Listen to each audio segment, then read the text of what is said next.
Hello and welcome to another episode of Sustainability in Your Ear, the Earth911 podcast. I'm Mitch Ratcliffe. Welcome back, folks. We have another innovator interview, and in fact, it's two innovators this time round. Dr. Beril Toktay, Faculty Director at the Ray C. Anderson Center for Sustainable Business at the College of Business at Georgia Tech in Atlanta, joined by Michael Oxman, who's the Managing Director of the same center. The organization covers four incredibly important areas of business research: the circular economy and supply chains, social performance and human rights, carbon-conscious business, and sustainability, innovation, and leadership. And welcome to the show, Beril and Michael. How are you today? We're doing great. Thank you so much. Thanks so much, Mitch. Beril, how did the school start? Who was Ray C. Anderson, and why did he care so much about sustainability? Ray C. Anderson was, I'm proud to say, a Georgia Tech alumnus from industrial engineering who went on to become a very successful businessman, and he started his own carpet tile company. And a number of years into that, customers started asking, what is your company doing for sustainability? And so he had to stop and think about it. And the more he thought about it, the more insight he got into how much leadership industry could have in creating a sustainable world. And he was a very visionary leader and a very articulate leader who really pushed the boundaries on what it meant for a company to engage wholeheartedly in sustainability. So he, reviewed internal operations, he reviewed energy use, he reviewed product design, of course, not just himself, but with a team, a dedicated team at first, and then by engaging all of Interface, his company. Mm-hmm. And today, Interface stands as one of those visionary companies who's really pushed the boundaries on a number of dimensions, from renewable energy to circular economy to operational efficiency. We've covered Interface's reuse of materials in tiles and floorings. That's wonderful to know. So how the center came about and how it came about that it's named after him is that Georgia Tech has long been committed to sustainability as well. Sustainability and energy were two of the strategic directions of the university when I came here back in 2005. And over the years, the College of Business added faculty who did excellent research and teaching in these areas. So about 6 years ago, we were at a point where we wanted to create a center dedicated to sustainable business here in the college to add to the overall Georgia Tech's mission of taking sustainability forward. And in conversations with the Ray C. Anderson Foundation, which was run by his two daughters, they came to see that this would be very interesting to have his legacy live on in the kind of research and teaching and outreach that we do that puts business and business leadership first. So that really is how the center got started and is fortunate to be named after such a visionary business leader. And Michael, you teach undergraduate and graduate and postgrads. How many students do you have, and who's coming to Georgia Tech to study sustainability? In terms of the courses that I teach, they are mostly focused on experiential learning. So the primary course that I teach is a practicum course, whereby we provide students with a McKinsey-style strategy consulting methodology, mm-hmm. and they take that methodology and apply it to projects that have come forward from a range of organizations, primarily from the corporate world, but not exclusively. And the students apply the methodology they get from the consulting world to these challenges and work side by side with the companies over the course of the semester to create recommendations and solutions to some of the challenges that they're facing in sustainability. So that's the way the course works, and we've seen an increase in enrollment both at the MBA level as well as at the undergraduate level, and then we similarly teach a set of sustainability modules in the executive education program as well. So Sustainability as a career choice right now, how do you articulate to students what they are going to be able to do with as a career, or whether career is the right word in the new economy we're emerging into, but a life's work? How much opportunity do you see, and how do you express that to the kids who are coming and thinking about how they're going to make the world a better place? One of the things that we stress when it comes to careers in sustainability is that there's a set of underlying competencies that are needed these days in order to not only understand the expectations, the increasing expectations that are being put on companies in sustainability, but also to meaningfully connect those competencies with core business competencies, for lack of a better term. So someone who's in the accounting world, for example, or in the finance world needs to have an understanding of how that connects to sustainability reporting. The increase in expectations amongst stakeholders on companies to have reports and underlying strategies for addressing the issues that are identified in those reports really creates a demand for a set of competencies that cut across both traditional business disciplines and sustainability sub-disciplines. So there's, as you know, the topic of sustainability has a broad range of subtopics within it. Sure. And so one cannot be, these days, cannot be an expert across all of sustainability. One needs to have an appreciation across the board, but needs to have some more specific knowledge within within those subtopics. So what we tell students is, as they are pursuing careers in this space, is to do two things. One is to take our courses, engage with companies, understand what's happening in the sustainability world, but then also make sure that they have an understanding of the business and the underlying business drivers itself and how those connect with sustainability. So even if a student graduates from Scheller and doesn't necessarily land a full-time job in sustainability, they will be in a role or find themselves in a role where they can contribute to that company's sustainability future outlook, management of risk, management of opportunity, et cetera. One way that we've articulated this is a career lanes framework that we've developed, where we say, there's a T+, which is you may be in a traditional role like supply chain management or marketing or accounting, and part of your role requires a good understanding of sustainability issues and what you need to do in those core business disciplines.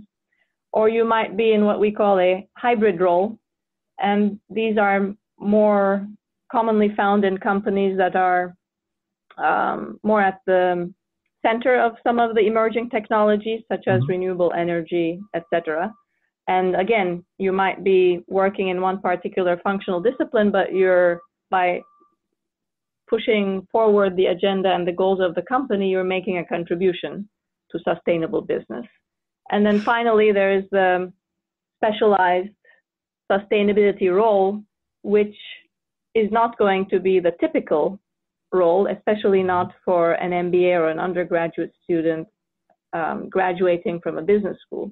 But it could be that as you move from one lane to another throughout your career, at some point you find yourself in a leadership role, which is purely focused around sustainability. And there are many interesting examples of professionals who have switched lanes like this very successfully. So that's the roadmap that we outline for our students.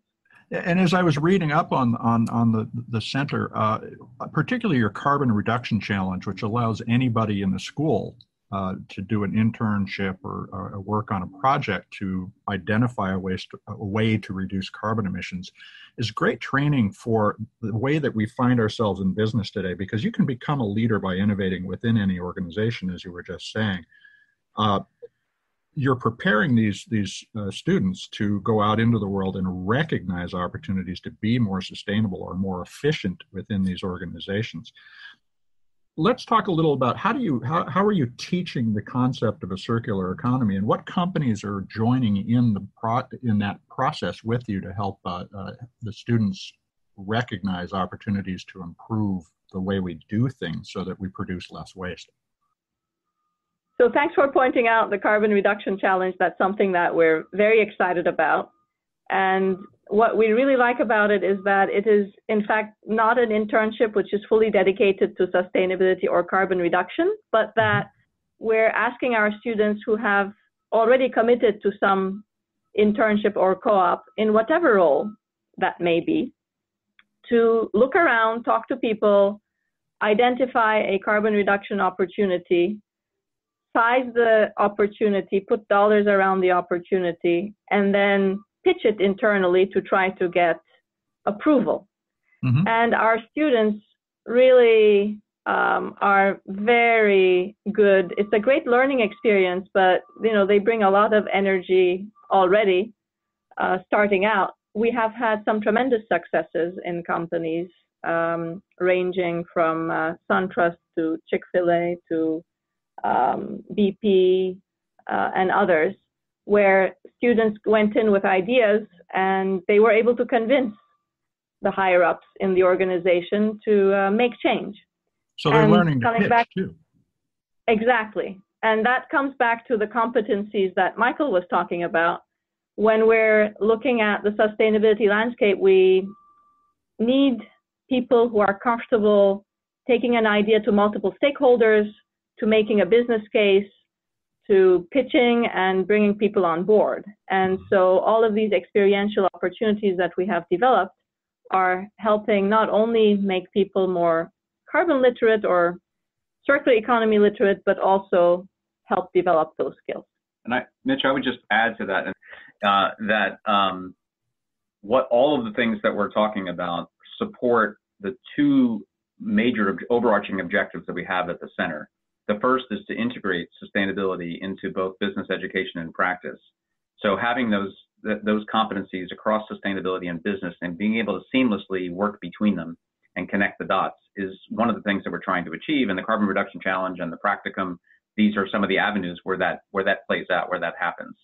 The second objective is we look at sustainability as a way to facilitate innovation. So it could be, a startup that a for-profit business that gets going because they want to address a environmental or social issue or challenge, right. or perhaps within a Fortune 100 company where they use sustainability as a lens to reassess how they're doing something. So making a change in their business process, for example, or their risk management system, or their opportunity identification approach, using sustainability as a lens to help them do that. So those are the kinds of underlying skill sets that we're trying to impart in order to achieve those two objectives and connect the dots between students and business. And that makes tremendous sense. I mean, having been in large and small organizations, it's the fact that you are comfortable thinking about these ideas and able to explain them that prepares you to recognize the opportunities that can be funded within a business structure. Now, the circular economy is a really complex idea, and as you've explained, becoming comfortable with that thinking for a business person is a challenge. But how do the businesses start to communicate this to the communities that they live in? And I know that Georgia Tech is deeply involved in the Atlanta sustainability world. Is that a good model for thinking about how to spread the word to the consumer who can help support these businesses with their money? Absolutely. There is, like you said, a lot of initiatives ongoing in Atlanta around this space. And we are also definitely bringing it into the classroom and into experiential opportunities for our students. One City of Atlanta is one of those partners, and they're also on our expert panel. We have engaged 2 center-affiliated students on that project who have provided great support and research, and it's been a great learning experience for them as well. And this is aligned with our faculty research interests, which are also quite strong in circular economy. So as a center, we are creating these synergies that bring together various stakeholders, and we believe this is a great model for other centers and other initiatives across the country as well. And do you develop a marketing competence around these concepts so that people are prepared to tell the story of how a company is progressing towards their goals? Certainly, marketing and communications are very important pieces of telling the story and bringing people on board. And it has, in some cases, been a challenge for companies to take their initiatives and communicate about them or to bring business partners along effectively. So in our executive education offering, for example, we have a module which is specifically focused on sustainability marketing. And we have developed at our undergraduate level a course on sustainability marketing as well. In addition to that, as a center, we strive to take faculty research and to translate that into practitioner-ready thought leadership pieces that can also support various companies in their efforts to provide support, academic support, expert support for the validity of their initiatives. So those are the ways in which we either help our students tell the story or provide expertise so that companies who are engaged in this initiative can tell their story. So as students are looking at opportunities to study sustainability and considering the Ray C. Anderson Center, what do you think your school's greatest accomplishments are? What are the projects that you would show them to say, this is the kind of thing you're going to be working on? I was talking to a student yesterday who said she was a pretty discerning consumer of MBA programs, and looking at what we were putting out in terms of communications on projects, etc., she thought we might have a good thing going, but she wasn't sure if it was all show and fluff. But having come here, she has appreciated that we have really deep coursework, that we have close engagement with industry partners, that we have opportunities that engage just one or two students in some cases deeply in projects, and that we have these experiential opportunities like the Carbon Reduction Challenge. So I think it's the package of close engagement with companies, coursework, and experiential opportunities that is the most appealing to students. But Michael, I'm sure, has more to add there. I would just add that, Scheller College of Business had identified in its strategic plan sustainability as one of the 5, core megatrends influencing the future of business. So there was some, college-wide thinking about the importance of sustainability, and then our center has been able to bring that, to execute on that, if you will, to bring that to bear, both in terms of the faculty research that is done, and also in terms of the coursework and the experiential learning in the Carbon Reduction Challenge, as well as in the practicum course as well. So we have had, anecdotally, we've had a number of students who have told us that they actually decided to come to Scheller because of the center and its focus on sustainability.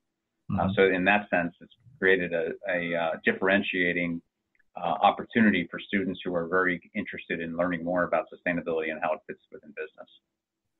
So let me ask, in the environment we live in right now, the social, political, and economic, do you feel like we are poised for a major change in the way the economy operates, or do you feel a genuine concern that we're not going to make that turn? And where do you see the role of the school in helping us make the turn? Well, what makes me very optimistic is the energy and passion of our students. And where we can make the biggest difference as educators is to engage them, to cater to their interests, and to help them think more deeply, more effectively, engage with stakeholders with knowledge and the ability to debate across various perspectives. So with everything that we're doing and with what I see from our students, I'm quite optimistic. I would support that. I would also add that just if you look at corporate sustainability trajectory over the last 10 to 15 years, we have come quite a long way from this being sort of a niche area of focus, something that may have been the focus of a couple of people within a given company, to something that has become very mainstream and very embedded in business planning and strategy and execution. Not to say we don't have a long way to go, because we do. But I also think that if we look over the last 10 to 15 years, there's been a significant amount of progress. And you do see that both in companies and observing their behavior and the way in which they manage risk and think about opportunity going forward, irrespective of what's happening in the broader political climate. And then, as Beril said, among our students, just in my short time here, I have noticed that students taking our courses have a much more